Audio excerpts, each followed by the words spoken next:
Students, let's see this question here. Integration of e raise to the power 2x cube plus है तो ultimately हम इसको multiplication में same base के साथ लिख सकते हैं 2 log x, right. Now 2 log x में हम प्रॉपर्टी लगा सकते हैं कौन सी, e raise to the power 2x cube as it is. यहाँ पे ये जो भी कांस्टेंट है वो x की पावर में चला जाएगा, so it will be e log x square dx। ई और लॉग आपको जहाँ पे भी दिखाई दे कैंसिल होके सिर्फ क्या बचता है, आपके पास एफ एक्स बचता है। So this integral is basically E 2x cube in 2x square D x. Now just see है, यहाँ पे ये आपका सब्सटीट्यूशन यूज़ हो रहा है। क्यों यूज़ हो रहा है? यहाँ पे एक्स क्यूब फंक्शन है जिसका derivative x square present already integral में ही है। तो हमने 2x क्यूब को लेट से टी लेट किया, तो यहाँ से 6x स्क्वायर डी एक्स की क्या वैल्यू आ रही है, डी टी आ रही है।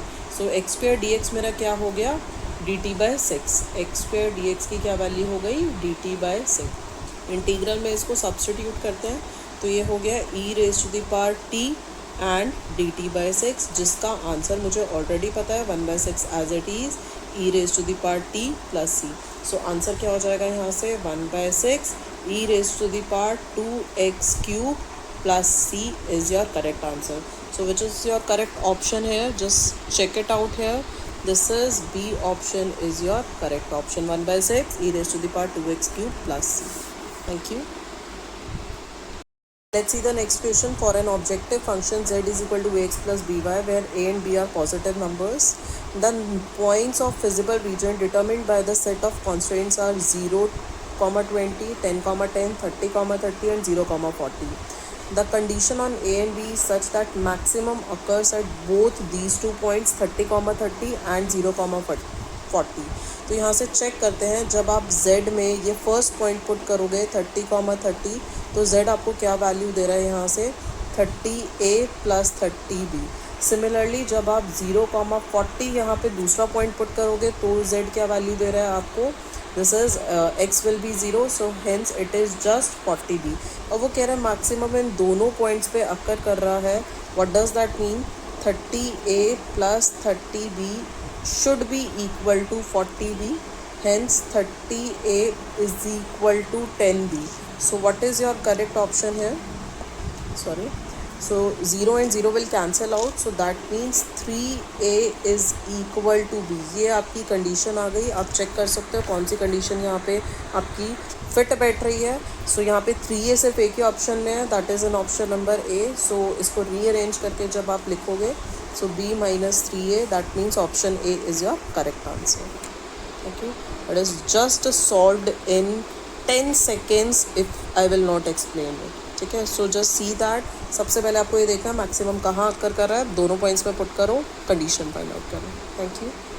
Let's see the next question friends. The mean number of heads in 3 tosses of a pair coin. Number of heads जब 3 टॉस हो रहे हैं तो क्या हो सकती है एक रैंडम वेरिएबल की वैल्यू।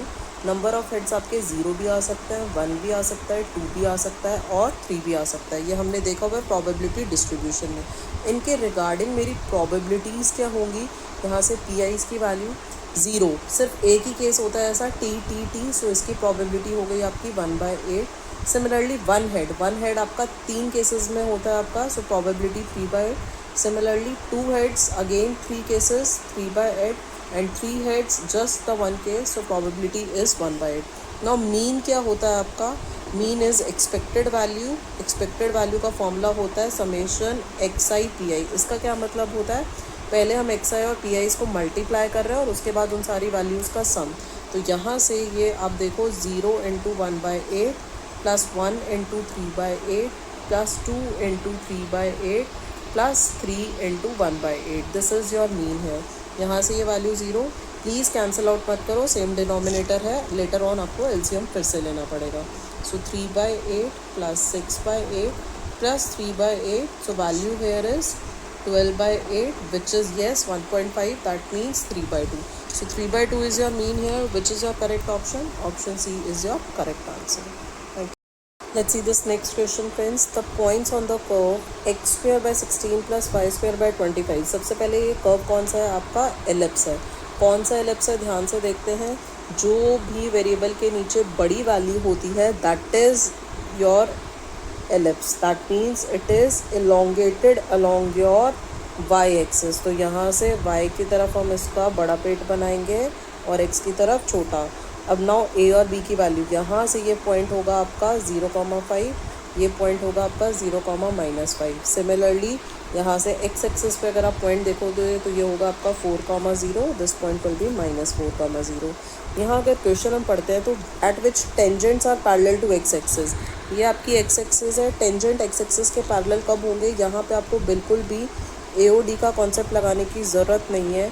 x एक्सिस के पैरेलल टेंजेंट सिर्फ यहाँ 2 पॉइंट्स पे मिलेंगे. दैट मीन्स ये एलिप्स के वर्टेक्स पे जो भी x एक्सिस के पैरेलल जा रहा है. तो आपका 0,5 और 0,-5 पे ये टेंजेंट्स पैरेलल मिलेंगे x एक्सिस के. अगर वो y एक्सिस के पैरेलल बोलता तो मेरा क्या आंसर होता है, यहाँ पे y एक्सिस के पैरेलल टेंजेंट मेरा 4,0 और -4,0 पे मिलता, राइट.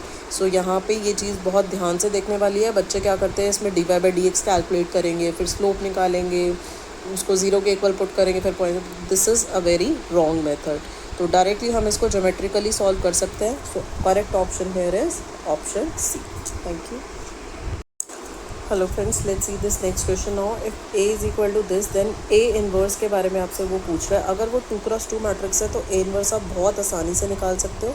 सबसे पहले डिटर्मिनेंट देख लेते हैं. 2 × -2 इज़ -4, -5 × 3 इज़ 15. तो डिटर्मिनेंट आ रहा है -19. तो कहीं ना कहीं A ऑप्शन और D ऑप्शन तो आपकी डेफिनेटली नहीं होगी. B या C ऑप्शन में से आपका आंसर होगा. अब ध्यान से देखते हैं एडजॉइंट क्या होता है हमारा 2x2 मैट्रिक्स में. अब क्या करते हो, डायगोनल एलिमेंट्स को इंटरचेंज कर देते हो. सो -2 और 2 आपके यहाँ पे इंटरचेंज हो गए. उसके बाद क्या करते हैं हम लोग, नॉन डायगोनल एलिमेंट्स का साइन चेंज करते हैं. सो -3 हो गया, यहाँ -5 हो गया. सो what is my A inverse, -1/19, that is determinant of A and into adjoint of A. So -2, -3, -5 and 2. यहाँ पे वो A की फॉर्म में आपसे आंसर पूछ रहा है तो माइनस कॉमन ले लेते हैं. माइनस माइनस प्लस हो जाएगा आपका 1/19. This is 2, 3, 5 and -2. ये बन गई आपकी A matrix. So this is 1/19 into A matrix. Which is your correct option है.